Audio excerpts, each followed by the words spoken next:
انسانی زندگی جو ہے وہ تو صرف دکھوں سے اور تکلیفوں سے عبارت ہے۔ اسی کو غالب نے بھی کہا ہے، آپ نے یہ شعر غالب کا میں نے بہت سے دروس میں سنا ہوگا کہ قید حیات و بند غم اصل میں دونوں ایک ہے۔ یہ قید حیات ہے، ابھی آپ حدیث سن رہے تھے، اب دنیا سجن المومن، مومن کے لیے یہ دنیا کی زندگی جو ہے جیل خانہ ہے، یہ قید ہے، قید حیات۔ جیسے جیل میں آدمی اپنی مرضی سے نہیں جاتا، بھیجا جاتا ہے، اپنی مرضی سے نہیں نکلتا بلکہ نکالا جاتا ہے۔ اسی طرح لائی حیات آئے قضا لے چلی چلے، اپنی خوشی سے آئے نہ اپنی خوشی چلے۔ تو دنیا کی زندگی جو ہے وہ واقعتاً ایک اعتبار سے قید خانہ ہے۔ قید حیات و بند غم اصل میں دونوں ایک ہیں۔ جب تک یہ زندگی رہے گی غم بھی لگا رہے گا، تکلیفیں لگی رہے گی، مصائب آتے رہیں گے، انسان کو دکھوں کا سامنا رہے گا، واسطہ رہے گا۔ موت سے پہلے آدمی غم سے نجات پائے کیوں؟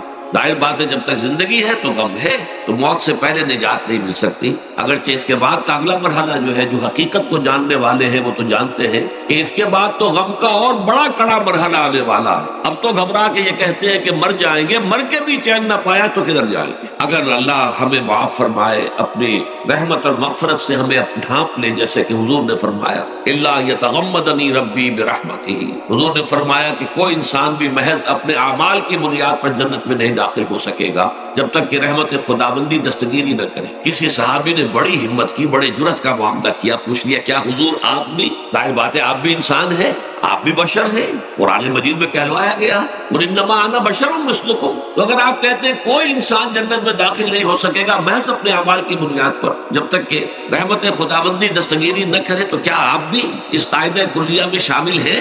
آپ نے فرمایا ہاں میں بھی، الا یتغمدنی ربی برحمتہ، جب تک کہ میرا رب مجھے اپنی رحمت سے ڈھانپ نہیں لے گا میں بھی جنت میں داخل نہیں ہو سکتا۔ تو اس اعتبار سے اللہ تعالیٰ وہاں ہمیں بچا لے، لیکن جو وہاں نہیں بچایا گیا، اب ظاہر بات ہے کہ اس کے لیے جو مصیبت ہے وہ تو پھر دائمی ہے، ابدی ہے، دکھ ہی دکھ ہے۔ میں اس کی طرف زیادہ جانا نہیں چاہتا، اس وقت اصل میں میرا موضوع جو ہے وہ اس دنیا میں دکھوں کا علاج۔ اب اس اعتبار سے غور کیجیے، دکھ دو قسم کے ہیں۔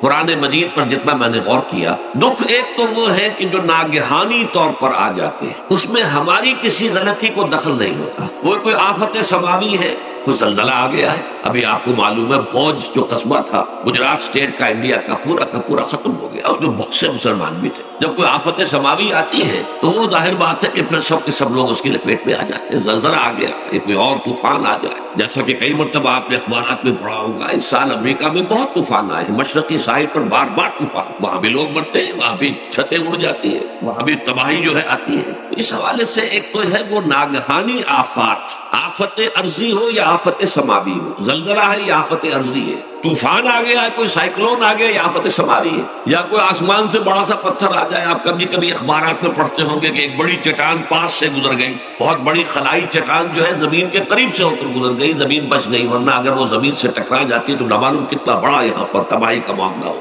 بڑے بڑے جو ہے شہاب گرتے رہے زمین کے اوپر، بڑی بڑی تباہیاں آتی رہی ماضی۔ تو ایک تو یہ ہے، اور ان میں بھی تقسیم کیجئے، یہ ناگہانی تکلیف، ناگہانی مصیبت، یا کوئی آفت سماوی یا آفت ارضی، اس کی بھی پھر دو قسمیں ہو گئی۔ ایک وہ کہ جو افراد کو متاثر کر، انفرادی سطح، آدمی سڑک پر جا رہا تھا، پیچھے سے آ کر کسی گاڑی نے ٹکر ماری، گر گیا، ٹانگ ٹوٹ گئی، اب ظاہر بات ہے کہ اس میں اس کا کوئی قصور نہیں ہے، یہ اللہ تعالیٰ کی طرف سے بات آ گئی ہے۔ یا یہ کہ کوئی اگر اجتماعی سطح پر آیا، جیسا کہ زلزلہ ہے، یا جیسا کہ کوئی سائیکلون ہے، کوئی بڑا طوفان ہے، بہت بڑے فلڈز آ گئے ہیں، اس وقت بھی موزمبیق میں بہت بڑا فلڈ آیا ہوا ہے، ساؤتھ افریقہ میں، اور افریقہ میں پچھلے سال بھی بہت بڑا فلڈ آیا تھا، بڑی تباہی آئی تھی۔ تو یہ آفت سماوی، یہ ظاہر بات ہے کہ اجتماعی سطح پر آتی ہے، بڑی بڑی مقدار میں اور تعداد میں لوگ متاثر ہوتے ہیں، لاکھوں لوگ بے گھر ہو جاتے ہیں، ہزاروں آدمی مارے جاتے ہیں۔ پہلی شکل جو ہے دکھ کی، جیسا کہ میں نے عرض کیا، وہ ناگہانی دکھ، کوئی آفت ارضی، کوئی آفت سماوی، خواہ وہ انفرادی ہو خواہ اجتماعی۔ اس کے ضمن میں کیا علاج ہے؟ ظاہر بات ہے کہ اس کا علاج یہ تو نہیں ہو سکتا کہ آپ اس کو ختم کر سکیں۔ انگریزی کا ایک محاورہ ہے what cannot be cured must be endured۔ جو چیز جو ہے جس کا علاج نہیں ہو سکتا وہ تو برداشت کرنی پڑے گی۔ بعض بیماریاں بھی ایسی ہیں، ڈائبٹیز ہو گئی ہے، شوگر کا مرض ہو گیا، ڈاکٹر آپ کو بتائے گا کہ بھائی اب یہ مرض جائے گا نہیں، اب آپ کو اس مرض کے ساتھ ہی اپنے آپ کو ایڈجسٹ کر کے اپنی غذا وغیرہ اس کے مطابق طے کر لیجیے، ورنہ یہ کہ یہ نہ سمجھیے کہ یہ مرض چلا جائے گا۔ تو what cannot be cured must be endured۔ لہذا ان آفت سماوی و ارضی چاہے وہ انفرادی سطح پر متاثر کرتی ہوں انسانوں کو اور چاہے اجتماعی سطح پر، اس کا تو علاج ایک ہی ہے۔ عربی میں بھی ایک محاورہ یہ ہے کہ کسی نے پوچھا تھا کہ بچھو کے کاٹے کا کیا علاج ہے؟ البکاء الی الصباح، رات کو اگر کاٹا ہے کسی بچھو نے تو روتے رہو صبح تک، یہ علاج ہے، اس کا اور کوئی علاج ہے ہی نہیں۔ تو جو چیز لا علاج ہے اسے برداشت کر۔ گویا کہ یہاں جو اصل شے ہوگی کہ دنیاوی آفات، عرضی و سماوی آفات، ناگہانی آفات، ناگہانی مصیبتیں، ان کے ضمن میں ہمیں ایسی شے کی ضرورت ہے جو ہمارے اندر برداشت پیدا کرے، اس کو جھیلنا آسان بنا دے، ہم اس کی وجہ سے بجھ کر نہ رہ جائیں، ہماری ہمتیں جواب نہ دے جائیں، ہمارا ارادہ ختم نہ ہو جائے، ہمارا حوصلہ پست نہ ہو جائے، بلکہ برداشت ہو، جھیلنا ہو، تحمل۔ ابھی بھٹر صاحب کہہ رہے تھے اللہ تعالیٰ ذرا سا متحمل ہے، میں نے کہا یہ بہت غلط بات کہہ رہا، اللہ بہت متحمل ہے۔ وہ ذرا سا تو یوں سمجھیے کہ ان کے کہنے کے انداز میں یہ بات آ گئی، ذرا سا رحیم بھی ہے، نہیں وہ بہت رحیم ہے، بہت متحمل ہے، بہت حلیم ہے۔ لیکن یہ کہ ہمیں یہ جو آفات سماویہ اور ارضیاں ہیں جو ہمارے اوپر آ جاتی ہیں اللہ کی طرف سے، ان کے ضمن میں ذہنی ایک ایٹیچیوڈ پیدا ہو جائے، سوچ کا ایک خاص رخ بن جائے، انسان کے احساسات ایک خاص طرز پر ڈھل جائیں، تو پھر ان کو برداشت کرنا آسان ہو جائے۔ اور وہ کیا ہے؟ وہ ہمارے ایمان کا لازمی تقاضا۔ ایمان ہمیں یہ بتاتا ہے کہ کوئی مصیبت زمین میں آتی ہے نہ تمہاری جانوں پر آتی ہے بغیر اذن رب۔ جو کچھ آ رہا ہے اللہ تعالیٰ کے فیصلے سے آیا ہے، یہ کوئی اندھا بہرا مادہ نہیں ہے، یہ کوئی اندھا بھینسا نہیں ہے کہ اس نے آ کے آپ کو ٹکر مار دی ہے، نہیں، یہ تو سمیع و بصیر، علیم و خبیر اللہ اور حکیم اور قدیر اللہ کا فیصلہ ہے۔ لہذا یہ من جانب اللہ ہے، اس کو تم سمجھو کہ اللہ تعالیٰ کی طرف سے ہے۔ اور جب اللہ کی طرف سے ہے تو سورہ آل عمران میں فرمایا بیدہ الخیر، اس کے ہاتھ میں تو خیر ہی خیر ہے۔ یعنی بظاہر تمہیں محسوس ہوتا بھی ہو کہ یہ میرے لیے تکلیف دہ بات آ گئی ہے تو اس کو یوں سمجھو کہ اس کا نتیجہ جو میرے حق میں نکلے گا وہ خیر ہوگا۔ فوری طور پر تو تکلیف ہے، مجھے اچھی نہیں لگ رہی، ناگوار ہے، لیکن نتیجہ اس کا خیر نکلے گا۔ جیسے بچہ بیمار ہے، ماں اسے دوا پینے پر مجبور کر رہی، کڑوی دوا ہے، وہ تو سمجھتا ہے مجھ پر بڑا زور ہو رہا ہے، یا آپ لے گئے اسے ڈاکٹر کے ہاں ٹیکا لگوایا ہے، وہ تو چیخ رہا ہے، رو رہا ہے، لیکن آپ کو معلوم ہے، کاش اسے بھی معلوم ہو جائے کہ میرے خیر کے لیے، میرے بھلے کے لیے۔ اگر اسے یہ معلوم اور محسوس ہو جائے تو اس کی تکلیف اس کے اندر بہت کمی آ جائے گی، وہ سہار لے گا اس کو، وہ برداشت کرے۔ اس حوالے سے اس کا جو ہمارے دین میں اس کا نام ہے، اس ذہنی کیفیت کا، ان احساسات کا، اسے ہم کہتے ہیں تسلیم و رضا۔ جو کچھ آ رہا ہے اللہ کی طرف سے آ رہا ہے، لہذا سر تسلیم خم ہے، اے اللہ ہم قبول کرتے ہیں، رضا، ہر حال میں تیری رضا پر راضی، جو تیرا فیصلہ ہے ہمیں بصر و چشم قبول ہے، تسلیم و رضا۔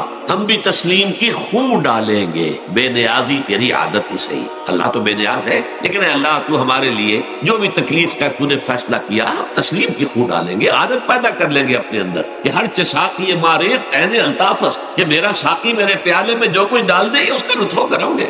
یہ مقام رضا ہے، یہ ایمان کا ایک ایسا تقاضا ہے کہ جس کو ہم کہیں گے ایمان کی حلاوت، ایمان کی مٹھاس۔ اگر آپ کا منہ کڑوا ہو جائے تو آپ چینی کھاتے ہیں تاکہ منہ کا ذائقہ ٹھیک ہو جائے۔ اگر تکالیف کی وجہ سے، دکھ کی وجہ سے آپ کے احساسات کے اندر کوئی خرابی پیدا ہو رہی ہے، یہ جو مقام رضا ہے یہ اس کے لیے قند ہے، یہ اس کے لیے چینی ہے، یہ اس کے لیے شہد ہے، یہ اس کی تلخی کو ظاہر کر دینے والی شیء ہے کہ اللہ تیری رضا پر راضی، راضی برضائے رب۔ اب اس کے ضمن میں سمجھیے، یہ تو اصولی بات میں نے آپ کو بتا دی۔ اس کی 3 کیفیات ہو سکتی ہیں کیوں اللہ کی طرف سے یہ چیزیں آتی ہیں۔ سب سے پہلی شے ہے، اب وہ جو آیات میں نے سنائی تھی وہ سن لیجیے پہلے ترجمہ۔ سورہ تغابن میں فرمایا ما صاب من مصیبت الا باذن اللہ، دیکھو کوئی مصیبت تم پر نہیں آ سکتی، نہیں آتی مگر اللہ کے اذن سے۔ ومن یؤمن باللہ، اور جو شخص اللہ پر ایمان رکھتا ہو، یہدی قلبہ، اللہ اس کے دل کو ہدایت دے دیتا ہے، اس کے دل کو سکون عطا کر دیتا ہے، وہ راضی برضائے رب ہو جاتا ہے، اس میں شکوہ نہیں رہتا، اس میں شکایت نہیں ہوتی، اس میں تلخی نہیں ہوتی، کیوں ہو گیا، کیسے ہو گیا، کیوں ہو گیا، نہیں ہونا چاہیے، نہیں۔ یہ سارا جو پیچ آدمی کھاتا رہتا ہے نا اندر ہی اندر، وہ جو پیچ کھا رہا ہے، یہ سب پیچ سے نجات نہیں گئی۔ برو کشید ز پیچا کے ہستمود مرا چے اقدہا کے مقام رضا کشود مرا. یہ پیچ کھانا جو ہے پیچا کے ہستمود، اس سے اللہ تعالیٰ نے مجھے نجات دے دی ہے مقام رضا کے ذریعے سے. کتنے بڑے بڑے عقدے میرے حل ہو گئے اس مقام رضا سے. چے اقدہا کہ مقام رضا کشود میرے تو بہت سے عقدے اس سے حل ہو گئے. اس حوالے سے ایک موٹی بات تو یہ ہو گئی، لیکن اب اس کو 3 حصوں میں تقسیم کی. پہلی بات یہ کہ یہ اللہ کی طرف سے آزمائش کے طور پر آتا. آزمائش، میرا بندہ اس پر صبر کرتا ہے یا نہیں، یا میرے خلاف بکواس کرنے پر آمادہ ہو جاتا. اللہ تو ایسا ہے، اللہ نے تو ہم پر کبھی کرم کیا ہی نہیں ہے، اللہ تو ظالم، معاذ اللہ معاذ اللہ معاذ. کہیں ایسا تو نہیں، میرا بندہ جو ہے تکلیف کو جھیلتا ہے میری وجہ سے، یہ سمجھ کے کہ اللہ کی طرف سے آئی. یہ صبر جو ہے یہ بہت بڑی کامیابی ہے اگر انسان کو حاصل ہو جائے. اور اس صبر کے نتیجے میں 2 اور باتیں پیدا ہوتی ہیں. یہ مضامین علیحدہ علیحدہ دروس کے اندر آتے رہے ہیں، لیکن آج ایک نئے عنوان کے تحت جمع ہو کر آ رہے ہیں. پہلی بات یہ ہوتی ہے کہ یہ امتحان کا نتیجہ کیا نکلتا ہے کہ آپ نے ایک امتحان پاس کیا تو آپ کے اگلے درجے میں ترقی ہو جائے. 5ویں کا امتحان پاس کر لیا نا تو 6ٹھی میں جائیں گے. اب 6ٹھی کا امتحان پاس کریں گے تو 7ویں میں جائیں گے. 7ویں کا پاس کریں گے تو 8ویں میں. درجہ بدرجہ انسان کی دینی، ایمانی اور روحانی ترقی کا ذریعہ یہ آزمائش میں. جتنا اس میں صبر ہوگا، جتنا اس میں تسلیم و رضا جو ہے آپ حاصل کرتے جائیں گے تو آپ کے درجے بلند ہوتے چلے جائیں گے. آپ کا امتحان کڑے سے کڑا آئے گا، بڑے سے بڑا آئے گا، مشکل سے مشکل تر آئے گا. ایک وقت میں ایم اے کا امتحان بھی آپ کو دینا ہوگا. ایک وقت میں ہو سکتا ہے پی ایچ ڈی کے لیے تھیسس آپ لکھیں، پھر اس کے اوپر جو ہے ٹیم بیٹھی ہوئی اور آپ سے وہ بحث کرے، جرا کرے آپ سے، وہ بھی کرنا ہوگا. لیکن یہ کہ اگر پرائمری ہی میں فیل ہو گئے تو اس کا سوال ہی پیدا نہیں ہوتا کہ کبھی آپ ایم اے کا یا پی ایچ ڈی کا تھیسس بھی لکھیں. اور اسی کو دوسرے انداز میں کہا گیا ہے قرآن مجید میں، وَلِيُبْلِيَ الْمُؤْمِنِينَ مِنْهُ بَلَاءً حَسَنًا. اصل میں ابلا کہتے ہیں، بلا یبلو جو ہے عربی زبان میں آتا ہے آزمانا. خلق الموت والحیات لِيَبْلُوَكُمْ أَيُّكُمْ أَحْسَنُ عَمَلًا. یہی معنی ابتلا کے میں، ابتلا یبتلی آزمانا. ابلا یبلی جو آتا ہے باب افعال سے، اس میں آتا ہے کسی کو کسی تکلیف میں ڈال کر اس کو نکھارنا، کہ اس کا جوہر نکھر جائے، اس کے اندر جو خیر ہے وہ اور چمک جائے، لوگوں کو بھی معلوم ہو جائے کہ یہ شخص اس مقام کا اہل ہے، اس کے اندر یہ صلاحیت ہے، اس میں یہ قوت موجود ہے. تو یہ گویا کہ اہل ایمان کی صلاحیتوں کو نکھارنے کے لیے اور ان کے درجات کی ترقی کے لیے بھی اللہ تعالیٰ دنیا کے اندر یہ مصیبتیں اور امتحانات جو ہیں آزمائش کے حوالے سے افراد پر بھی اجتماعی طور پر ملاتا ہے. اور ایک اس کا اور بھی ہے، اہل ایمان پر اس طرح کی ابتلا و آزمائش کی ایک نوعیت اور بھی ہے، اور وہ یہ ہے کہ جو بھی آپ سے غیر ارادی طور پر یا یہ کہ آپ نے کوئی گناہ ارادی طور پر بھی کر لیا، اللہ تعالیٰ اس کی سزا اسی دنیا میں دے کر آخرت کی سزا سے محفوظ کر دیتا. گویا کہ اس سے بڑا خیر کیا ہوگا؟ یہاں کی سزا کیا ہے؟ جھیل لی آپ نے، بخار آ گیا، ٹانگ ٹوٹ گئی، چلیے 3 مہینے آپ بستر پر پڑے رہے نا، اور کیا ہوا؟ کچھ نہیں. لیکن یہ کہ آخرت کی سزا ملتی ہے، بہت عظیم ہو. لہذا کفارہ بناتا ہے اللہ تعالیٰ گناہ، ان جو بھی گناہ ہو گئے ہیں، غلطیاں ہو گئی ہیں، ان کا کفارہ اللہ تعالیٰ بندہ مومن کے لیے. حضور کی ایک حدیث ہے، اس کا متن مجھے اس وقت یاد نہیں ہے، کہ مومن کا معاملہ عجیب ہے. اسے کوئی تکلیف پہنچتی ہے، صبر کرتا ہے، وہ اس کے گناہوں کا کفارہ بن جاتا ہے. اور اگر کوئی خوبی ملتی ہے، اس پر اللہ تعالیٰ کا شکر ادا کرتا ہے، اس کے درجات بلند ہو جاتے. تو یہ معاملہ جو ہے اللہ تعالیٰ کی طرف سے بندہ مومن کے حق میں خیر، کہ در حقیقت اس کے ان گناہوں کی پاداش کہ جو اس نے یہاں کر لیے ہیں یہی دنیا میں دے کر دھو دیا جائے، پاک کر دیا جائے. جیسے آپ کو معلوم ہے دھوبی جو ہے کپڑے کو بھٹی میں چڑھاتا ہے، گرم پانی میں ڈالتا ہے کہ ڈالتا ہے تاکہ اس کا میل نکلے، اس کے آگے پٹکتا بھی ہے ذرا اس کو تاکہ وہ میل اچھی طرح چھٹ جائے اس سے. اسی طرح اگر دنیا میں ہمارے میل چھٹ جائیں، دنیا میں اگر ہمارے گناہ دھل جائیں تو یہ بڑے نفع کا سودا ہے، بڑے نفع کا سودا ہے، بڑے نفع کا سودا ہے. اس اعتبار سے آپ غور کیجئے کہ اگر یہ حقائق ہمارے سامنے رہے تو کیا کوئی تکلیف دنیا کی ہمیں بھاری محسوس ہوگی؟ ہمیں تو بتایا یہ گیا ہے کہ عسیٰ ان تکرہوا شیئا وہو خیر لکم وعسیٰ ان تحبوا شیئا وہو شر لکم واللہ یعلم وانتم لا تعلمون. ہو سکتا ہے کہ تم کسی چیز کو ناپسند کرو، دراصل کہ اسی میں تمہارے لیے خیر ہے، تمہیں نہیں پتا. اور ہو سکتا ہے تم کسی چیز کو پسند کرو، دراصل کہ اس میں تمہارا شر ہے لیکن تمہیں نہیں معلوم. اللہ یعلم وانتم لا تعلمون. اللہ جانتا ہے، تم نہیں جانتے. اس حوالے سے سپردم تو مایا خیشرا تو دانی حساب کم و بیشرا. اے اللہ، اس کو کہتے ہیں تفویض. یہ سورہ تغابن کے 10 میں یہ تمام مضامین تفصیل سے آتے ہیں کہ ایمان کے جو باطنی ثمرات ہیں اس میں سب سے پہلے مقام رضا ہے، پھر تفویض، توکل ہے. آپ محنت کر رہے ہیں، محنت کر رہے ہیں، محنت کر رہے ہیں، نتیجہ نہیں نکلا. ایک نتیجہ یہ نکلے ایک بچے نے بہت محنت کی ہے، دن رات کام کیا، فیل ہو گیا امتحان، اب صدمے سے کمر ٹوٹ سکتی ہے اس کی، لیکن نہیں ہو سکتا ہے کہ اللہ تعالیٰ نے اسی میں میرے لیے خیر رکھی، اس لیے کہ ہماری محنت سے کچھ نہیں ہوگا، ہمارے مادی وسائل سے کچھ نہیں ہوگا، ہوگا اللہ کے اذن سے، اللہ کی مرضی سے، اللہ کی مشیت سے۔ یہ ہمارے لیے خاص طور پر اس اعتبار سے بہت اہم نکتہ ہے، ہم سب راہ حق کے مسافر ہیں، اپنے اپنے بس پڑتے محنت کر رہے ہیں، وقت بھی صرف کر رہے ہیں، مال بھی صرف کر رہے ہیں، محنت کر رہے ہیں، مشقت کر رہے ہیں، لیکن فرض کیجئے جیسا کہ ہے فی الواقع، فرض کیا کیجئے، وہ تو واقع سامنے کی بات ہے، نتائج نکلتے نظر نہیں آ رہے، قدم نہیں بڑھ رہے، ہماری طرف لوگوں کا رجوع عام نہیں ہے، ٹھیک ہے، اس پر قطعاً بدل ہونے کی بات، یہ اللہ تعالیٰ کی مشیت میں ہوگا، جب وہ چاہے گا تب ہوگا، ہمارا کام یہ کہ اپنا فرض ادا کیے چلے گا بس، اور نتیجے سے بالکل ذہن کو اپنے منقطع کر لیں، ذہن کا کوئی تعلق آپ کے نتیجے کے ساتھ نہ رہے، یہ جب تک کیفیت ہماری نہیں ہوگی، اب اس راہ پر استقامت اور مدام اس پر محنت اور جد و جہد کرنا جو ہے وہ ہمارے لیے ممکن نہیں رہے گا۔ اس کے لیے میں اگر آپ کے سامنے رکھوں معاملہ کہ حضور صلی اللہ علیہ وسلم کے جو پہلے 10 برس ہیں، جب سے آپ کو آغاز ہوا ہے وحی کا، اس کے بعد سے پہلے 10 برس دن رات کی محنت، شدید مشقت، یہاں تک کہ اللہ بھی روک رہا ہے نبی آپ اپنے آپ کو ہلاک کر لیں گے، لعلک باخع نفسک الا یکونوا مؤمنین، کیا آپ اپنے آپ کو صدمے میں ہلاک کر لیں گے، یہ مان نہیں لا رہے، اس قدر صدمہ، لیکن اس کے ساتھ یہ ہے کہ یہ نہیں ہے کہ نتیجہ نہیں نکل رہا تو کام چھوڑ کے بیٹھ جائے، نہیں، معاذ نتیجہ نہ نکلے تو حضرت نوح علیہ السلام کی عمر بھی اگر حضور کی ہوتی 950 برس بھی حضور دعوت دیتے تھے، آپ کا کام تھا، آپ کا فرض تھا۔ حضرت نوح علیہ السلام بھی تو آخر اللہ کے ایک بندے تھے، اللہ کے رسول تھے، 950 برس تک دعوت دی ہے، فلبث فیہم 1000 سنۃ الا 50 عاما، یہ تو ہم مانتے ہی نا، اگر قرآن کے اندر نص قطعی صریح الفاظ نہ ہوتے کہ 950 برس تک رہے، ورنہ یہ بات سمجھ سے بالا تر ہے، عام طور پر معلوم ہوتا ہے کہ اس دور میں ابھی عمریں زیادہ تھی۔ بہرحال جو میں نے عرض کیا تھا کہ دکھ جس سے انسان متاثر ہوتا ہے، اس کی ایک قسم وہ ہے کہ جو ہمارے ارادہ اور اختیار سے باہر، اللہ کی مشیت سے، اللہ کے اذن سے، اللہ کی مرضی سے آتا ہے، اس کے لیے ہمارا کام صرف برداشت ہے، جو شے بھی ہمیں برداشت کی صلاحیت عطا کر دے وہی اس کا علاج ہے۔ جیسے آپ کو معلوم ہے کہ بخار بہت تیز چڑھا ہوا ہے، اس کی دوا نہیں ہے اسپرین یا کوئی اور پیراسیٹامول، بخار کی شدت کو کم کر، وہ کوئی علاج نہیں ہے، علاج تو ہوگا اگر معلوم ہو کہ کون سے جراثیم ہے، کس کی وجہ سے ہے، اس کا صحیح اینٹی بایوٹک کون سا ہے، وہ علاج ہوگا، یہ علاج نہیں ہے، لیکن اس کی شدت کی کمی اور اس کے اندر جو احساس ہے جھیل جانے کا، وہ انسان کے لیے آسان ہو جاتا ہے۔ یہی مضمون آیا ہے سورہ حدید میں بھی، ما اصاب من مصیبت فی الارض ولا فی انفسکم، یہاں کھول دیا اس مضمون کو۔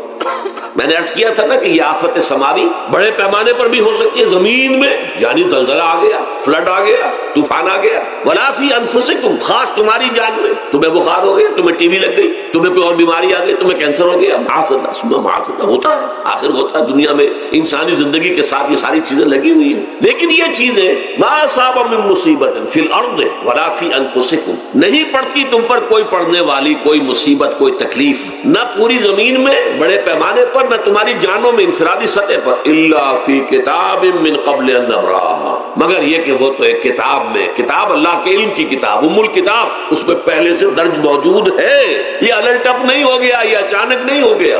آپ اچانک سمجھتے ہیں کہ صاحب میں تو جا رہا تھا، اچانک ٹرک نے آ کے مجھے دھکا مار دیا، اچانک کوئی شے یہاں نہیں ہوتی، اس کائنات میں پتہ تک نہیں ہلتا جب تک کہ اس نے رب نہ ہو، اچانک کا کیا سوال؟ تو در حقیقت جو ہوتا ہے وہ اللہ تعالیٰ کے علم میں پہلے سے ہے، علم کامل، ما کان وما یکون، جو کچھ ہوا ہے، جو کچھ ہوگا، مستقبل، ماضی، کل کا کل، آنے واحد میں اللہ کے علم میں موجود، لہذا یہاں اچانک کچھ نہیں ہوتا، جو بھی آیا ہے اللہ کے علم سے آیا، اور یہ پہلے سے اللہ کے علم کے اندر موجود تھا، لکھا ہوا تھا، الا فی کتاب من قبل ان نبراہا ان ذلک علی اللہ یسیر، یہ تمہیں تو مشکل نظر آئے گا لیکن اللہ پر بڑا آسان ہے، اللہ کا علم کامل، ما کانا ما یکون کو آوی ہے، لکہ لا تاسوا علی ما فاتکم، تاکہ تم افسوس نہ کیا کرو ان چیزوں پر جو تم سے چھوٹ جائیں، جاتی رہے، چھن جائیں، کوئی موقع تھا ہاتھ سے نکل گیا، کوئی دولت تھی اس پر ڈاکہ پڑ گیا، کوئی اور مصیبت ہے وہ آ گئی، کوئی عزیز فوت ہو گیا، اکلوتا بیٹا تھا فوت ہو گیا، وغیرہ وغیرہ، ما فاتکم، فات سے ہی فوتیدگی ہے نا، جو شے بھی نکل جائے، چلی جائے، ہاتھ سے جاتی رہے، چاہے وہ کوئی آپ کا عزیز تھا جو فوت ہو گیا تو آپ کے ہاتھ سے نکل گیا، یا کوئی مال تھا جو آپ کے قبضے سے نکل گیا، ڈاکہ پڑ گیا، چوری ہو گئی، نقصان ہو گیا کاروبار میں بہت بڑا، اس پر افسوس نہ کیا کرو۔ اگر افسوس کرو گے تو اس کا مطلب کیا ہوگا کہ تمہیں اللہ پر اعتماد نہیں ہے، یا تم سمجھتے ہو کہ اللہ کے سوا بھی کوئی ہے جو یہ کام کر سکتا، کائنات میں تو ایک ہی کی مرضی چلتی ہے، وہ ہے اللہ، لہذا اگرچہ وہ کسی کے ذریعے سے تکلیف آپ کو پہنچی ہے، کسی نے آپ کو پتھر مارا ہے، وہ پتھر ہو سکتا ہے آپ کو نہ لگتا، لگ گیا ہے تو اللہ کے فیصلے سے لگا ہے، اس کا باپ بھی نہیں پتھر مار سکتا آپ کو اگر اللہ کا اذن نہ ہو، لہذا آپ پتھر مارنے والے کو بھی مجرم سمجھیے، ٹھیک ہے، اس سے بھی قصاص لینے کا آپ کو حق ہے، لیکن یہ جان لیجئے کہ جو آیا ہے پتھر وہ اذن رب سے آیا۔ اب ظاہر بات ہے کہ اگر یہ کیفیت ہوگی تو غصہ اتنا نہیں ہوگا اس شخص پر کہ جس نے یہ کام کیا ہے، بلکہ ہو سکتا ہے آدمی مسکرا کے رہ جائے، جیسے کہ وہ میں واقعہ سناتا رہا ہوں اپنے دروس میں کہ ایک درویش منش آدمی جا رہا تھا، جو رب کرے سو ہو، جو رب کرے سو ہو، جو رب کرے سو ہو،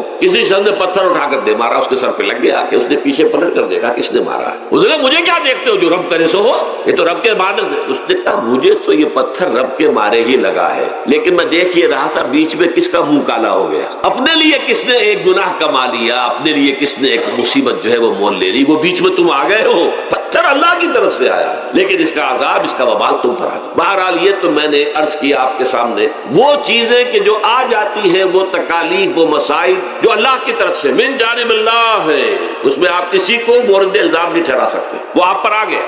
دوسری تکلیفیں وہ ہے جن کے لیے فارسی میں کہتے ہیں خود کردہ، اپنے ہاتھوں جو مصیبتیں آتی ہیں، اس کے لیے میں نے آپ کو سورہ شورى کی آیت سنائی، ما اصابکم من مصیبت فبما کسبت ایدیکم ویعفو عن کثیر، جو مصیبت بھی تم پر آتی ہے انسانوں، وہ تمہارے اپنے ہاتھوں کے کرتوتوں کی وجہ سے آتی ہے، اور ابھی تو اللہ بہت سی چیزوں کو تو معاف بھی کرتا رہتا ہے، ہر تمہاری غلطی پر پکڑتا نہیں ہے، ہر خطا کے اوپر تمہیں سزا نہیں دیتا ہے، کوئی سزائیں معاف بھی کرتا رہتا ہے، عفو و درگزر سے بھی کام لیتا ہے، بہت متحمل اور حلیم بھی ہے، بہت رحیم اور غفور بھی ہے اور کریم بھی ہے، لیکن یہ کہ یہ جان لو کہ ایک مصیبت وہ ہے جو تمہاری اپنی پیدا کرنے بما کسبت ایدیکم، تمہارے اپنے ہاتھوں کی کمائی، یہ کون سی خود کردہ، یہ در حقیقت ہے اجتماعی نظام جو انسان بناتا ہے، اس اجتماعی نظام کو غلط کر کے اگر اس نے اپنے لیے مصیبتیں کھڑی کر لی، مصیبت ہے لیکن یہ مصیبت تمہارے اپنے ہاتھوں کی لائی ہوئی ہے، تم نے نظام غلط بنایا ہوا ہے، تم نے دولت کی تقسیم غلط کی ہوئی ہے، اللہ نے تو رزق پیدا کر دیا اور سب کے لیے کافی ہے،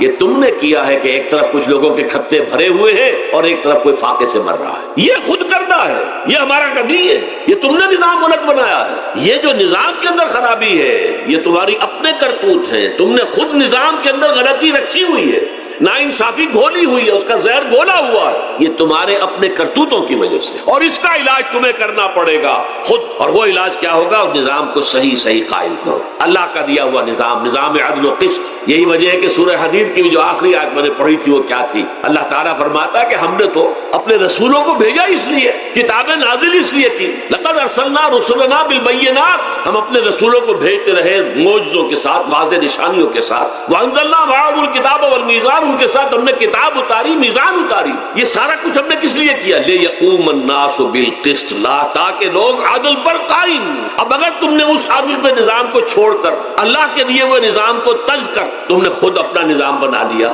تو ظاہر بات ہے سرمایہ دار جب نظام بنائے گا تو وہ مزدور کے بارے میں نہیں سوچ سکتا، اسے تو اپنی مصلحتیں نظر آئیں گی، اس کے سامنے تو اپنا نفع ہوگا، جتنا زیادہ سے زیادہ نفع کما لو، جتنا ان مزدوروں کا خون نچوڑ سکو نچوڑ لو۔ زمیندار نظام بنائے گا تو وہ بیچارے کاشتکار مزارے ہاری اس کی مصلحت نہیں دیکھ سکتا، وہ تو کہے گا مجھے اپنے بچوں کو انگلستان بھیجنا ہے تعلیم کے لیے، مجھے اپنے لیے جو ہے اسلام آباد میں بھی بنگلہ بنانا ہے اور مری میں بھی بنانا ہے، اور پھر مجھے تو ایئر کنڈیشن بنگلے چاہیے ہر جگہ پر، وہ تو اپنے مصلحت کو دیکھے گا۔ وہ غریب کے ساتھ کیا بیت رہی ہے جو دن رات کی محنت اور مشقت کر رہا ہے، جس نے ہل چلایا ہے، جس نے بیج ڈالا ہے، جس نے پانی دیا ہے، جس نے فصل کی دیکھ بھال کی ہے، جس نے پھر فصل کاٹی ہے، اس کے لیے تو بمشکل 2 وقت کا گزارا، وہ بھی بمشکل، اور اس کے علاوہ نہ اس کے بچے کے لیے علاج معالجے کی کوئی سہولت ہے، نہ اس کی اولاد کے لیے تعلیم کی کوئی کا بندوبست ہے، لیکن یہ کہ اسی کی محنت کے نتیجے میں عیش اڑا رہا ہے وہ زمیندار اور جاگیردار، ان کے محل ہیں، ایئر کنڈیشن ہے، ان کے بچے انگلستان اور امریکہ میں تعلیم حاصل کرتے ہیں، اب آگے بڑھ کر انہوں نے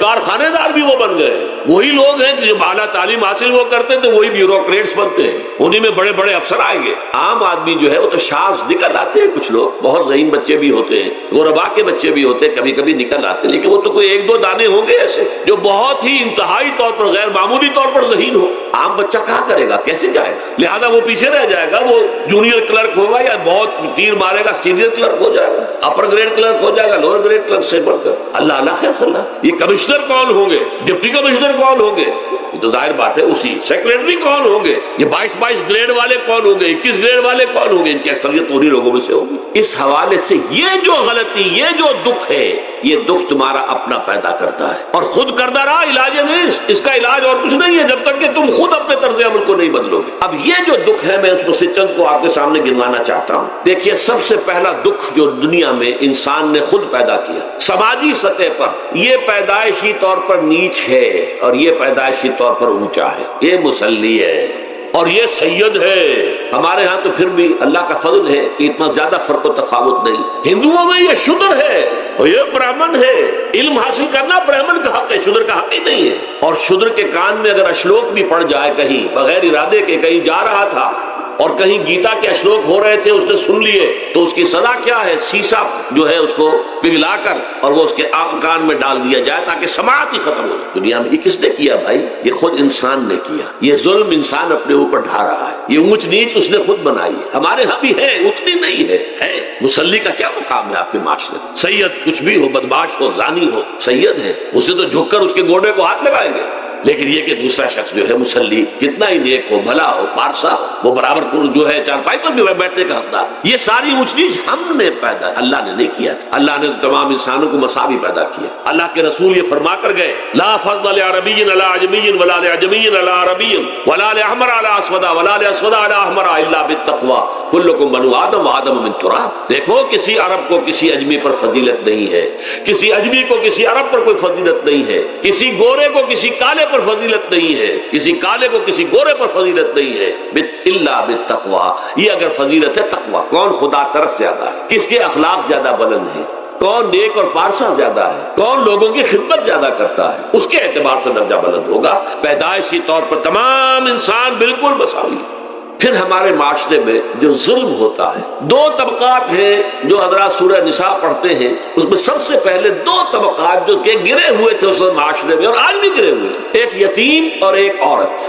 ان دونوں کے لیے ابتدائی سے سورہ نساء کے اندر جو ہے احکام آئے تو ان کے بارے میں آئے۔ یتیموں کو ان کا مال ہڑپ کر جانا، ان کو دھکے دینا۔ ارأیت الذی یکذب بالدین فذلک الذی یدعو الیتیم ولا یحض علی طعام المسکین۔ تم نے کبھی غور کیا اس شخص پر جو کہ جزا و سزا کا منکر ہے؟ وہی ہے کہ جو یتیم کو دھکے دیتا ہے۔ یتیموں پر ظلم ہوتا ہے، وہ آپ کے معاشرے میں پستے ہیں، پٹتے ہیں، ان کا کوئی والی وارث نہیں، ان کی طرف سے کوئی پوچھنے والا نہیں، کوئی بولنے والا نہیں۔ اور پھر یہ کہ اگر اس کا باپ کو مال چھوڑ گیا ہے تو وہ چچا کھا جائیں گے، کوئی اور ولی کھا جائیں گے، ختم کر دیں گے، ہڑپ کر جائیں گے۔ جس پر قرآن مجید کہتا ہے کہ ان الذین یاکلون اموال الیتامی ظلما انما یاکلون فی بطونہم نارا۔ یقیناً وہ لوگ جو یتیموں کا مال ناحق ہڑپ کرتے ہیں وہ اپنے پیٹوں میں آگ کے انگارے بھر رہے ہیں۔ بس یصلون سعیرا۔ اور یہاں تو دنیا میں جو آگ کے انگارے ہیں وہ محسوس نہیں ہو رہے، آخرت میں ایک طرف وہ آگ کے انگارے ظاہر ہو جائیں گے جو اندر سے جلائیں گے اور ایک طرف جہنم کی آگ باہر سے جلائے گی۔ یہ دو طرفہ جلن جو ہے ان کو برداشت کرنی پڑے گی۔ ظاہر بات ہے یہ ہمارا اپنا کیا ہوا ہے، یہ اللہ کی طرف سے نہیں ہے، یہ ہم نے نظام غلط بنایا ہے، ہم نے اطوار اپنے برے کر لیے۔ اور دوسرا طبقہ خواتین کا، عورتوں کا۔ سب سے بڑا ظلم اس معاشرے میں کیا ہے؟ جو بچپن ہی سے احساسات کے اوپر ایک بوجھ بن جاتا ہے بچیوں کے، کہ بیٹے کو افضل سمجھتے ہیں، بیٹی کو جو ہے گھٹیا سمجھتے ہیں۔ اس قدر ناانصافی، اس قدر ناانصافی۔ اسی باپ کے نطفے سے بیٹا بھی ہے اور بیٹی بھی ہے، اسی ماں کے رحم میں بیٹے نے بھی پرورش پائی ہے، بیٹی نے بھی پرورش۔ بعضکم من بعض، قرآن کہتا ہے تم سب ایک دوسرے میں سے ہو، کوئی افضل نہیں، کوئی گھٹیا نہیں۔ اللہ تعالیٰ نے، اللہ کے نبی نے کسی بیٹے کی پرورش پر کوئی اجر و ثواب نہیں بتایا۔ ہاں 2 یا 3 بیٹیوں کو پال پوس کر، تہذیب سکھا کر، پھر ان کی شادی کر کے ان کے گھروں میں پہنچا دیا، جنت کی ضمانت اللہ تعالیٰ دے رہا۔ اور سب سے بڑی بات یہ کہ سب سے زیادہ محبوب انسان حبیب اللہ محمد ہے صلی اللہ علیہ وسلم، اور محمد کو اللہ نے بیٹے نہیں دیے بھی تو لے لیے، بیٹیاں دی، 4 بیٹیاں دی۔ اور کتنی محبت کرتے تھے محمد صلی اللہ علیہ وسلم کی بیٹیوں سے، خاص طور پر حضرت فاطمہ سے، وہ تو آپ سیرت میں پڑھیے کتنی محبت، کس قدر محبت۔ سب سے چھوٹی تھی شادی اس لیے۔ بہرحال پہلی بات تو یہ بچپن ہی سے وہ دعویٰ پڑھنا شروع ہو جاتا ہے بچیوں کے ذہنوں پر کہ ہم کو گھٹیا ہیں، ہمارے بھائی بڑیاں ہیں، ہمارے والدین جو ہے ان سے زیادہ محبت کرتے ہیں، ہم سے نہیں کرتے۔ پھر شادی میں اکثر و بیشتر لڑکیوں کی مرضی کا کوئی خیال نہیں کیا جاتا۔ یہ ظلم ہے جو ہم کر رہے ہیں، لڑکی کی مرضی کے بغیر، اس کے اذن کے بغیر، اس کی اجازت کے بغیر کوئی شادی نہیں ہو سکتی۔ زبردستی وہ بھیڑ بکریاں نہیں ہے کہ جس کے ہاتھ چاہا آپ نے بیچ دیا۔ معاذ اللہ ثم معاذ اللہ ثم معاذ اللہ. یہ ضرور ہے کنواری بیٹی ہے تو سلسلہ آپ نے پوچھا اور وہ خاموش رہی، بس یہ بھی کافی ہے. البتہ یہ کہ اگر کوئی سیبہ ہے جس میں پہلے نکاح ہو گیا تھا، بیوہ ہو گئی،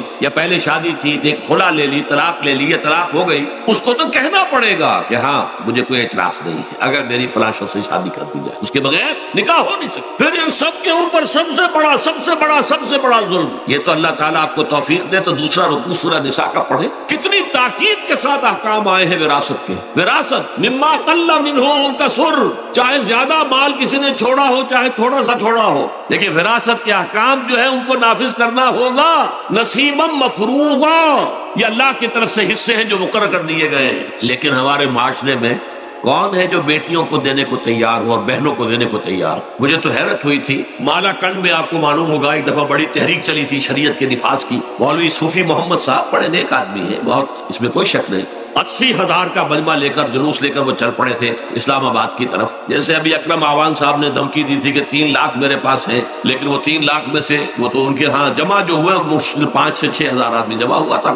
لیکن یہ تو 80,000 کو مالا کنڈ سے لے کر اور دریا اٹک تک تو پہنچ گیا تھا. اللہ کا بندہ 80,000 کا تھا، وہاں تو گئے. لیکن ان سے بھی جب میں نے جا کر بات کی کہ مولانا شریعت آپ نافذ کروانا چاہتے ہیں، لیکن کیا آپ بچیوں کو بھی وراثت کا حق دینے کو تیار ہیں؟ کیا نہیں، یہ تو رواج کا معاملہ ہے. میں نے کہا لا حول ولا قوت الا باللہ، اگر یہ رواج کا معاملہ ہے تو باقی چیزیں بھی رواج کی ہے. پھر شریعت بدل چکی ہے، اب شریعت کا رواج نہیں رہا، ساری شریعت چھوڑ دی جا. لیکن ان کی نیکی کی بات ہے یہ کہ پہلے توجہ کبھی ان کی ادب نہیں ہوئی، لیکن میری یہ بات جو ہے ان کو لگ گئی ان کے دل کو. اگلی مرتبہ جب ان سے ملنے گیا تو انہوں نے کہا کہ اب میں نے بیعت لینی شروع کی ہے لوگوں سے کہ وہ اپنی بیٹیوں کو بھی حق دیں گے، وراثت کے اندر تقسیم کر کے دیں گے حصہ. لیکن یہ کہ اس وقت تک انہوں نے کہا تھا ابھی کل 28 آدمیوں نے بیعت کی ہے. وہ 80,000 سے بیعت یہ لینی آسان کام نہیں ہے. 80,000 کو جوش دلا کر شریعت کے نام پر لا کر ٹکرا دینا یہ آسان کام ہے، لیکن 80,000 سے یہ بیعت لینا کہ پورے شریعت پر عمل کریں گے یہ بہت مشکل. یہی تو وجہ ہے ہمارا قافلہ اگر سست گام ہے تو کیوں ہے؟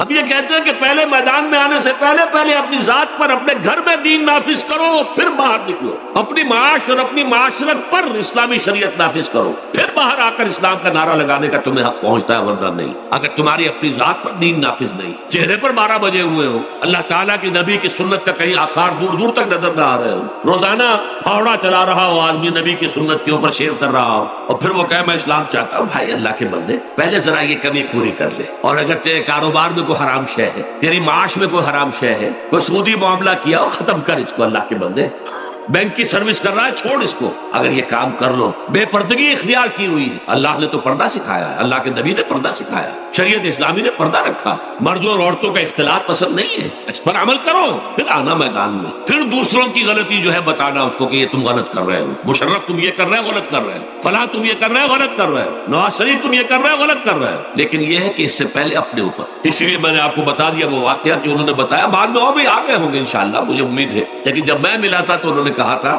ابھی صرف 28 آدمیوں نے بیعت کی. بہرحال عورتوں کا ایک حق ہے جو حضور نے بیان فرمایا اور قرآن مجید نے بیان کیا، عاشروہن بالمعروف. عورت کا اکرام ہو، بیٹی کی حیثیت سے بھی، بہن کی حیثیت سے بھی، بیوی کی حیثیت سے بھی، اور ماں کی حیثیت سے تو سمجھو کہ جنت جو ہے وہ ماں کے قدموں تلے. الجنت تحت اقدام الامہات، فرمان ہے محمد رسول اللہ صلی اللہ علیہ وسلم کا. لہذا اکرام، عورت کا اکرام، عورت کی عزت، بیٹی کی حیثیت سے بھی، بہن کی حیثیت سے بھی، بیوی کی حیثیت سے بھی، اور ماں کی حیثیت سے بھی. عاشروہن بالمعروف، اپنی بیویوں کے ساتھ رہو بڑے طریقے پر، نیک طریقے پر، اچھے طریقے پر. حضور نے یہاں تک فرمایا خیارکم لأہلیکم وانا خیرکم لأہلی. دیکھو مسلمانوں، اے میرے صحابیوں، تم میں سے بہتر لوگ وہ ہیں جو اپنے گھر والوں کے حق میں بہتر نرمی کرتے ہیں. عورت کے بارے میں یہ بھی فرمایا، ایک مرتبہ سواری تیز دوڑا رہے تھے جو بھی اونٹ کو لے کے جانے والے تھے، جبکہ ہودج میں کچھ خواتین سوار تھی. حضور نے فرمایا دیکھو نا یہ نگینے ہیں جو سوار ہیں، ان کو زیادہ دھکے نہ لگواؤ تیز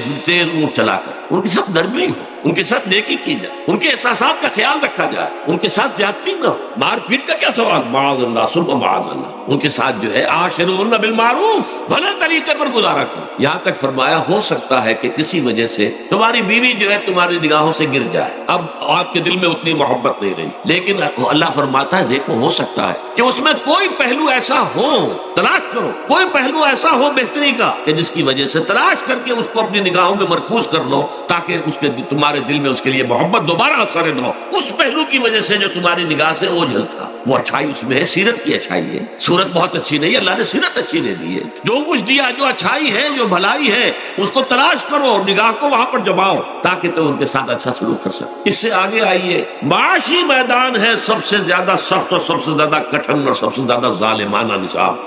اس میں سب سے بڑا ظلم جو ہمارے پاکستان میں ہے وہ یہ زمینداری، غیر حاضر زمینداری اور یہ جاگیرداری۔ محنت کرے کسان مزدور ہاری، عیش کرے جاگیردار زمیندار، یہ اس سے بڑا ظلم اور کوئی نہیں ہو سکتا۔ اور چونکہ ہماری معیشت بنیادی طور پر زرعی معیشت ہے، ہمارا تو زیادہ تر جو آبادی کا طبقہ ہے وہ کاشتکار ہے، لہٰذا سب سے بڑا ظلم جو ہو رہا ہے وہ در حقیقت یہ زمینداری، غیر حاضر زمینداری اور جاگیرداری۔ اب اس میں سمجھ لیجئے اس بات کو اچھی طرح، کتنا بڑا ظلم ہے۔ ایک شخص خود شہر میں رہ رہا، لاہور میں، ساری سہولتیں اسے حاصل ہیں، کتنی سہولت ہوتی ہے، ٹوٹی کھولی اور پانی آ رہا۔ دیہات میں جا کے بیچارے کاشتکار کو معلوم ہو سکتا ہے کہیں سے دور سے پانی کھینچ کر لانا پڑتا ہو کسی کنویں سے۔ کہاں اسے یہ سہولت ہے کہ ٹوٹی کا کان مروڑا اور پانی حاضر؟ کہاں یہ سہولت ہے کہ بجلی کا بٹن اوپر سے نیچے کیا اور بکا روشن ہو گئے؟ یہ ساری سہولتیں بھی لے رہا ہے اور وہ تنخواہ بھی لے رہا ہے کوئی، یا کوئی کاروبار بھی کر رہا ہے، اور ایک زمین اس کے پاس ہے، فلاں ضلع میں میرا رقبہ ہے، اس رقبے پر جو کاشت کر رہا ہے آ کر اس کی کمائی میں سے، اس کی فصل میں سے آدھا بٹا کر لے جاتا۔ کیا حق پہنچتا ہے؟ یہ مزارعت جو ہمارے ہاں جس کو جائز قرار دے دیا گیا، یہ دور ملوکیت میں جائز قرار دیا گیا۔ بادشاہت جو ہے وہ چلتی تھی، جیسے آپ نے کل کھجورا دیکھا ہے نا، اس کے بہت سی ٹانگیں ہوتی ہیں، کل کھجورے کی کتنے پاؤں ہوتے ہیں؟ سینکڑوں۔ ایسے بادشاہوں کے یہ پاؤں ہوتے تھے، جاگیردار 3000 منصبدار، 5000 منصبدار، 20000 منصبدار، 30000 منصبدار، یہ جاگیردار بڑے بڑے علاقے ان کے پاس ہے۔ اب ظاہر بات ہے کہ وہ خود تو کاشت نہیں کر سکتے، انہیں تو مزارع چاہیے، لہذا مزارعت کے جائز ہونے کا فتویٰ دیا گیا۔ جب اسلام میں بادشاہت آ گئی، ملوکیت آ گئی اور جاگیرداری آ گئی، جو ملوکیت کے پاؤں ہیں وہ کنسلے کی طرح، کن کھجورے کی طرح اس کے پاؤں ہیں، تو وہ تو جاگیردار ہے۔ یہ ہے جس کی وجہ سے امام ابو حنیفہ نے کہا مزارعت حرام ہے، جس کی زمین ہے وہ کاشت کرے، یا حضور کی حدیث ہے کہ چاہے اپنے بھائی کو دے دے تو ایک دانہ لینے کا حقدار نہیں۔ اگر تو تمہارا کوئی اور ذریعہ معاش نہیں ہے تو ٹھیک ہے، جاؤ کاشت کرو۔ تمہارا کوئی اور ذریعہ معاش ہے، تمہارا کاروبار ہے، تمہاری دکان چل رہی ہے، تم ملازمت میں ہو، تمہیں تنخواہیں مل رہی ہے، تمہارا پروویڈنٹ فنڈ بھی جمع ہو رہا ہے، تمہیں تو تمہارے ریٹائرمنٹ کے بعد وہ پینشن بھی مل جائے گی، اور اس کے ساتھ ساتھ تم نے یہ ظلم روا رکھا ہوا۔ زمین اگر ہے یا تو جاؤ کاشت کرو، ورنہ یہ کہ اس زمین کو دے دو اپنے کسی بھائی کو، ملکیت تمہاری رہے گی، کاشت وہ کرے گا تو جو فصل ہوگی اس کی برداشت بھی وہی کرے گا، وہی لے کر جائے گا۔ یہ فتویٰ ہے امام اعظم امام ابو حنیفہ رحمۃ اللہ علیہ، یہی فتویٰ ہے امام مالک، امام دارالحجرہ، امام مدینہ، امام مالک رحمۃ اللہ علیہ، دونوں کا فتویٰ ہے، اور عظیم ترین یہی دو ہیں، اولین بھی یہی دو ہیں، عظیم ترین بھی یہی دو ہیں۔ امام شافعی بھی شاگرد ہیں امام مالک کے، امام احمد ابن حنبل شاگرد ہیں امام شافعی کے۔ ٹاپ پر کون ہے؟ امام ابو حنیفہ، ان کے شاگردوں میں قاضی ابو یوسف اور امام محمد امام ظفر، ادھر امام مالک، ان کے شاگردوں میں پھر امام شافعی، پھر ان کے شاگرد امام احمد ابن حنبل۔ ٹاپ پر دونوں یہ کہہ رہے ہیں کہ حرام، مزارعت حرام، جس کی زمین ہے خود کاشت کرے۔ یہاں یہ ہے کہ خود کاشت نہیں کر سکتا تو اپنے بھائی کو دے دے، بس ٹھیک ہے، اس میں سے کوئی حصہ لینے کا وہ حقدار نہیں ہے۔ جو محنت کرے، جو خون پسینہ اپنا لگائے، وہی اس سے ساری جو ہے آمد بھی اس کو حاصل ہونی چاہیے۔ یہ مجھے حال ہی میں یہ آپ کے علم میں ہونا چاہیے، یہ فتویٰ دیا ہے قاضی ابو یوسف اور امام محمد نے، مزارعت حلال ہے، جائز ہے۔ شرطیں لگائی انہوں نے کہ بیج بھی زمیندار دے، کوئی جانور وغیرہ ہے تو وہ بھی زمیندار کا ہو، اگر کوئی ٹریکٹر ہے تو اس کی بھی پیمنٹ جو ہے زمیندار کرے۔ یہ ہے شرطیں، یعنی اس کا کوشش کی ہے کہ اس جاگیرداری کا ڈنک جو ہے کم ہو جائے، اس مزارعت کے اندر جو مضرت ہے وہ کم ہو جائے، لیکن یہ کہ اصلاً اسے جائز قرار دے دیا۔ ہمارے ہاں کون شرطوں کو کون دیکھتا ہے، آداب کو کون دیکھتا ہے، قواعد و ضوابط کو کون، ہنیان مریا، جیسے کہ ماں کا دودھ پیتے ہیں ایسے ہی یہ مزارعت کی جو آمدنی ہے اس کو کھا رہے ہیں۔ حرام ہے، حرام ہے، حرام۔ حال ہی میں ابھی ملاقات ہوئی میری مولانا زاہد الراشدی صاحب، آپ کے بہت قریب گجرانوالے میں، جو اس کی سب سے بڑی مسجد ہے، اس کے خطیب ہیں، انہوں نے بتایا ملا علی قاری نے بھی یہ لکھا، جو بہت بعد کے حنفی جو ہے وہ فقیہ ہے، کہ دلائل تو وہی ہیں جو امام ابو حنیفہ نے دیے ہیں، دلائل تو ان کے ساتھ ہیں، لیکن مصلحت ہے جو جس کے تحت یہ فتویٰ دیا گیا۔ یہاں تک کہ مولانا شبیر احمد عثمانی کے ساتھ دستے راز سمجھ لیجئے، ظفر احمد عثمانی رحمۃ اللہ علیہما، انہوں نے بھی یہ لکھا ہے کہ دلائل تو امام صاحب کی رائے کے حق میں جاتے ہیں، لیکن یہ کہ ہمارے ہاں تقلید کا ایسا ایک قلادہ گردنوں میں ڈال دیا گیا ہے، کیونکہ ہمارے بزرگوں نے فتویٰ دے دیا، قاضی ابو یوسف نے امام اور قاضی اور امام محمد نے، لہذا فتویٰ تو اسی پر چلے گا۔ میں نے ان سے بات کی، ان کا ڈٹ کر میں نے کہا میدان میں آئیے نا، کام کیجیے، جب تک یہ مظاہرت ختم نہیں ہوتی ہے، جب تک جاگیرداری اور زمینداری ختم نہیں ہوتی ہے، اس ملک میں کوئی سیاست صحیح آ ہی نہیں سکتی۔ یہ سیاست تو وڈیروں کا، جاگیرداروں کا، بڑے بڑے زمینداروں کا کھیل ہے۔ یہ آپ نے پتہ نہیں نام سنا ہے کہ نہیں، میوزیکل چیئرز گیم، یہ ہوتا ہے ان کا کھیلنے والوں کا، بہت زیادہ دولت والے جو ہیں ان کا کھیل ہے، ان کو کام تو کوئی کرنا نہیں ہوتا، جاگیردار ہے اسی کو کام کرنا۔ وہ بیٹھ کر ایک کلب بنا رکھی ہے، یہ پارلیمنٹ کیا کلب ہے، وہاں بیٹھ کے وہ اپنا وقت گزاری کرتے ہیں۔ یہ پوائنٹ آف آرڈر آ گیا ہے، اور یہ جو ہے ہماری حقوق جو ہے پریولیج موشن آ گئی ہے، وہ کرتے نہیں گفتگو میں بیٹھ۔ تو یہ جان لیجئے کہ یہ ظلم کس نے کیا ہے؟ یہ خود کردہ ہے، یہ ہم نے اس نظام کو برداشت کیا ہوا ہے۔ جب تک ہم نہیں اٹھیں گے یہ نظام ختم نہیں ہوگا۔ خود کردہ کا علاج خود ہی کرنا ہوگا۔ یہ غلط نظام جو چلا آ رہا ہے، جب تک کہ اس کو ہم بدلیں گے نہیں، اس کو ختم نہیں کریں گے، اس وقت تک یہ ظلم کیسے ختم ہو؟ اس سے آگے آئیے، ایک ہے کارخانے دار۔ کارخانے دار کو اور مزدور کو آپ نے چھوڑ دیا کہ باہم طے کریں۔ کارخانے دار کہتا ہے میں تو صاحب آپ کو 15 روپے دوں گا، کام کرنا ہے تو کریں، نہیں کرتے تو نہ کریں۔ آپ نے زیادہ سے زیادہ یہ کیا کہ نہیں، یہ ویج بہت کم ہے، آپ نے ایک یونین بنا لی، کچھ ہڑتال کر دی۔ اچھا ہڑتال کر دی، 10 دن کی ہڑتال کے بعد غریب مزدور کا تو بچہ ہو سکتا ہے بھوکا مرنے لگے، کارخانے دار کی صحت پہ کوئی اثر پڑے گا؟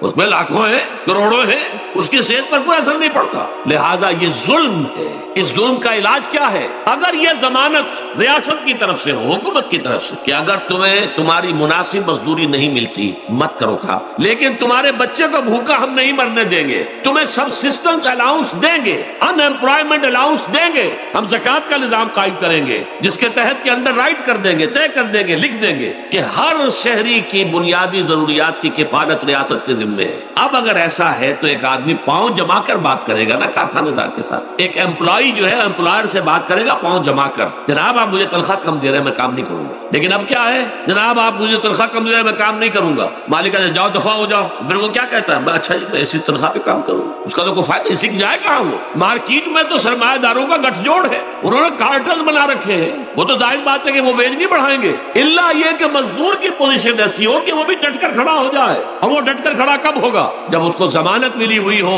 ریاست کی طرف سے، حکومت کی طرف سے، کہ اگر تمہارے پاس جاب نہیں ہوگا، کام نہیں ہوگا، تمہارے پاس کوئی مزدوری نہیں ہوگی، تو تمہیں اتنا وظیفہ تو ہر مہینے ملتا رہے گا جس سے تم اور تمہارے اہل و عیال جو ہے وہ کم سے کم زندہ رہ سکتے، پھر کھڑے ہو کر بات کر سکتا ہے بس، تو پھر صحیح جو ہے ان کے درمیان معاہدہ ہوگا تو وہ منصفانہ ہوگا، عادلانہ ہوگا۔ جب تک یہ نہیں ہے، اور یہ نظام کیسے ہوگا جب تک کہ زکوٰۃ کا نظام قائم نہ کیا جائے۔ اب زکوٰۃ کا بھی ایک نظام تو وہ تھا جو بدنام کرنے کے لیے زکوٰۃ کو ضیاء الحق صاحب نے نافذ کیا، وہ تو بدنامی ہے، وہ تو سود کا کمیشن ہے، کہ سود میں آپ کو اگر 6% ملتا تھا تو 2.5% انہوں نے کاٹ لیا، 4.5-3.5% آپ کو دے دیے، تو سود میں سے حصہ لے لیا ہے نا۔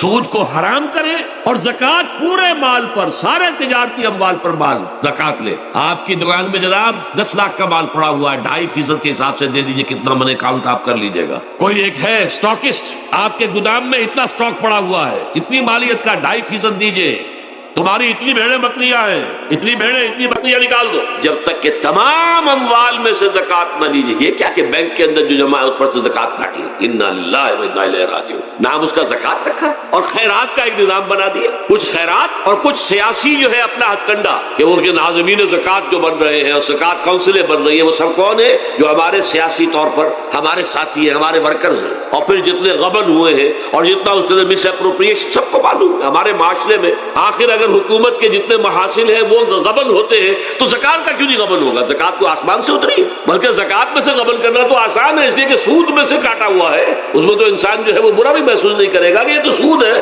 لعنت ہے، اگر اس کو میں نے کچھ ہضم کر لیا تو کیا ہو گیا۔ جب تک کہ یہ دو نظام نہیں آئیں گے، اور تیسرے یہ کہ سود کے ذریعے سے جب تک کہ یہ ظلم، سود کا نتیجہ کیا نکلتا ہے؟ اصل میں ہمارے عام آدمی سمجھتے ہیں سود کہ اچھا ہے جی، کیا ہے، ایک آدمی نے پیسے جمع کرائے ہیں، اب اسے ہر مہینے اتنا پیسہ پیسہ مل رہا ہے. عام آدمی بھی ہمارے ہاں یہ جو پٹھانوں والا سود ہے، یہ جو سود خور گاؤں میں بیٹھے ہوئے ہیں جو بہت بڑی شرح کے اوپر سود دیتے ہیں اور خون چوس جاتے ہیں لوگوں کا، اور ان کے کسی طریقے سے قرضے ختم، ان کو تو سبھی برا کہتے ہیں. کوئی ایک آدمی بھی آپ کو نہیں ملے گا کہ جن کے لیے کلمہ خیر کہے، ان کے لیے کسی نرمی کا یا ان کے لیے کسی بھی آسانی کا کوئی مطالبہ کرے. البتہ یہ جو بڑا سود ہے، بینک کا سود، کاروباری سود، اس کی شناخت لوگوں پر واضح نہیں ہے. یہ ایک بہت بڑے پیمانے پر یہ برائی جو ہے آپ کو انڈیویجول پر نہیں نظر آ رہی.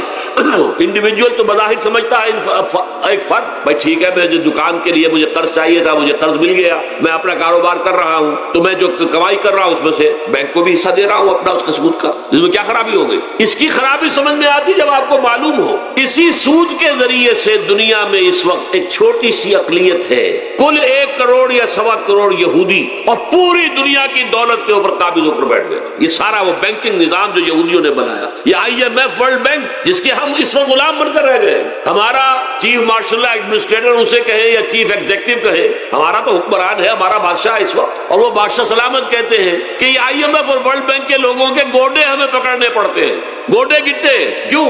ہم غلام ہیں اور ہم جکڑے ہوئے ہیں سود کے اندر. پوری دنیا کو یہودی سود خوروں نے در حقیقت اپنے شکنجے میں جو جکڑا ہے، جس طریقے سے کہ ان کو اپنے اندر ایک اپنے پورے ہتھ کنڈوں کے اندر جو باندھ کے رکھ دیا ہے، یہ سود کے ذریعے سے. اور اس کا نتیجہ کیا نکلتا ہے؟ دیکھیے امریکہ میں کہتے ہیں بڑی جمہوریت ہے، لوگ ووٹ دیتے ہیں، لیکن حقیقت اگر لوگ جانتے ہو کہ دیوے استبداد جمہوری قوام پائے کو، تو سمجھتا ہے یہ آزادی کی ہے نیلم پری. ہم نے خود شاہی کو پہنایا ہے جمہوری لباس، جب ذرا آدم ہوا ہے خود شناس و خود نگر. اب امریکہ میں اصل میں کیا ہے؟ امریکہ میں کیپٹلسٹ کا نظام ہے. یہ حکومت کس کی ہے؟ سرمایہ داروں کی ہے. جو کروڑ پتی نہ ہو وہ الیکشن نہیں لڑ سکتا، اور کروڑ پتی جو ہے اپنے پیسے کی بدولت وہ صحافیوں کو خرید لے گا، ٹیلی ویژن چینلز خرید لے گا، وہ لوگوں کے ذہنوں پر چھا جائے گا. یہ گورنمنٹ آف دی کیپٹلسٹ ہے، ناٹ عوام. یہ دھوکہ ہے، فریب ہے سرمایہ داروں کا. وہاں وہ جاگیردار اس طرح کے نہیں، سرمایہ دار ہے. وہاں جاگیرداری کی وہ حیثیت نہیں رہی، اس لیے کہ ان کے تحت آدمی نہیں ہوتے. وہ تو اگر بڑے بڑے رینچ ہیں، بڑے بڑے اگر فارم ہیں، تو وہاں بھی آپ کو معلوم ہے کہ چونکہ مشینوں کے ذریعے سے بوائی بھی ہو رہی ہے اور ہل بھی چل رہا ہے مشینوں سے، بوائی بھی مشینوں سے، کٹائی بھی مشینوں سے، تو زیادہ انسان کی ضرورت ہی نہیں رہی. لہذا وہ سیاسی نظام وہ نہیں ہے جو یہاں کا ہے، لیکن وہ زمیندار بھی وہاں کا کیپٹلسٹ ہے، نظام کیپٹلسٹ کا ہے. تو در حقیقت یہ ڈیموکریسی جو ہے، اس سے جو کہتے ہیں government of the people by for the people, نہیں، گورنمنٹ آف دی کیپٹلسٹ، سرمایہ دار کی حکومت ہے. اور سرمایہ دار جو ہے اس نے اپنی کلب بنائی ہوئی ہے، بیٹھا ہے، پارلیمنٹ ہے، یہ کانگریس ہے، یہ سینٹ ہے، یہ سرمایہ داروں کی کلب ہے. باقی عوام کے لیے وہاں کیا ہے؟ واقعہ یہ ہے کہ عام آدمی امریکہ کا بھی یہ ضرور ہے کہ بنیادی ضرورتیں محنت کر کے خون پسینہ ایک کر کے اپنی وہ حاصل کر لیتا ہے، لیکن بہت نچلی سطح پر ہے. عام آدمی وہاں بھی بہت نچلی سطح پر ہے. اور ایسے لوگ ہیں معدود گنتی والے جو 40-50 بلین کا ایک چیک لکھ سکتے ہیں، وہ سب یہودی ہے. House of Rothschilds, house of Goldsmiths, یہ سٹی بینک جو یہاں بھی آ گیا ہے اپنی ساری گندگیاں پھیلانے کے لیے، سٹی ہاؤسز اور سٹی کار، یہ کیا ہے؟ یہ جکڑ لینا ہے آپ کو. آپ کو ذرا سا دھوکہ دیا، جاؤ جی لے لیجیے، کوٹھی لے لیجیے، ہم آپ کو قرض دیتے ہیں. آپ پھول گئے، اتنی بڑی کوٹھی کا میں مالک ہو گیا. اب جب اس کا قرض دینے کے چکانے کا معلوم ہوا کہ میں تو غلام ہو کر رہ گیا ہوں، جو کماؤں وہ سارا کا سارا ان کی قسط کے اندر چلا جائے گا. اور اگر خدا نہ خواستہ کہیں ڈیفالٹ کر گیا تو جتنا میں نے دیا تھا وہ بھی ہضم، اور مکان وہ ضبط کر کے اور نیلام کر دیں گے. اللہ خیر. لیکن وقتی طور پر ذرا سا دھوکہ جو ہو جاتا ہو، دیکھو اتنی بڑی کوٹھی کا میں مالک ہو گیا، دیکھو اتنی لمبی کار میرے پاس آ گئی، دیکھو فلاں شے میں نے حاصل کر لی، لیکن اس کا نتیجہ جو نکلتا ہے وہ تو وہاں والوں سے پوچھئے، جس طریقے سے کہ وہ غلام بن کر رہ جاتے، وہ مزدور بن کر رہ جاتے ہیں. جیسے بھٹوں میں آپ نے دیکھا ہے، بھٹوں میں جو مزدور ہوتے ہیں وہ بکے ہوئے ہوتے ہیں، وہ غلاموں کی طرح ہوتے ہیں. ان کو بلکہ لوگ ایک دوسرے سے خرید کر لے کر جاتے ہیں. ایک بھٹے والا آتا ہے اور دوسرے بھٹے کی جو غلام ہے ان کو وہ وہاں پیمنٹ کر کے اور لے جاتا ہے. وہ بالکل ان کے سرس کی طرح ہے، ان کے غلاموں کی طرح. یہ ساری جو میں نے آپ کے سامنے گنوائی ہے، یہ در حقیقت نوع انسانی کو جو تقسیم کیا گیا، انگریزی میں آپ کہتے ہیں ہیو اور ہیو ناٹس. قرآن نے اس کے لیے کیا لفظ استعمال کیا؟ محرومین اور مترفین. اور ان مترفین کی وجہ سے اللہ کا عذاب آتا رہا دنیا.